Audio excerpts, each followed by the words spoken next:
Srednjeveški dnevi na Blejskem gradu bodo letos potekali nekoliko drugače kot pretekla leta.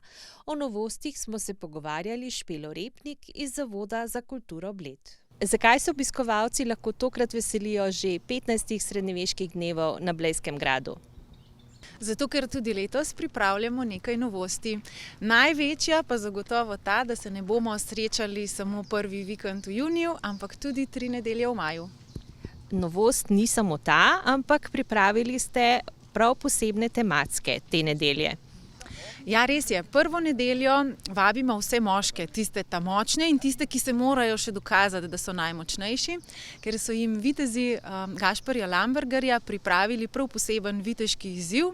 Na koncu bomo seveda najmočnejšega viteza tudi nagradili. No, drugo nedeljo pridemo na vrsto dame, takrat si bomo izmenjale 1001 skrivnost, ki naj tudi ostane skrivnost in se bo verjetno zašepetala samo tukaj med stenami ali med zelenjem našega grajskega parka.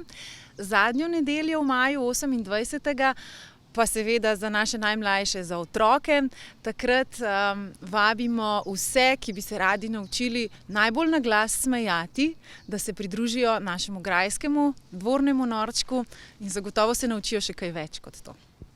No, na vse te dogodke, tudi na potem glavnega 3. in 4. junija, vabite številne srednjeveške skupine, tako iz Slovenije kot iz tujine. Lahko poveste, kdo pride, ali je to še skrivnost? Seveda nekaj skupin lahko napovemo, izdamo. To so naši prijatelji, s katerimi se srečujemo vsako leto po Evropi. Vitezi Svetega Jurija iz Višegrada, pa skupina Markus M iz Češke. Potem se nam vedno pridružijo tudi iz Koprivnice, predvsem trgovci in rokodelci. Prihaja tudi letos prvič otroški zabavljač, teater Vagant iz Avstrije, no pa seveda številne slovenske skupine iz Žužemberka, iz Škofje Loke, iz Celja, iz vseh koncev. No, poleg srednjeveških skupin, ta utrip srednjeveški soustvarjajo tudi drugi izvajalci. Še tukaj kakšnega mogoče poveste?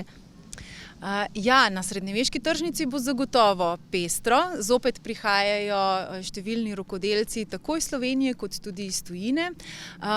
Živahno pa bo tudi v Taboru. Tam se bodo lahko ves čas obiskovalci preizkusili predvsem v teh bolj lokostrelskih ali pa spretnostih, ki jih mora obvladati vsak vitez. Zato, da se obiskovalke in obiskovalci počutijo del doživetja, si v Zavodu za kulturo Bled prizadevate že več kot desetletje. Kakšno je vaše povabilo tokrat? Tako kot vsako leto. Naj pridejo obiskovalci s pričakovanjem doživetja preteklosti. In mi bomo poskrbeli, da bodo to preteklost zares z nami doživeli.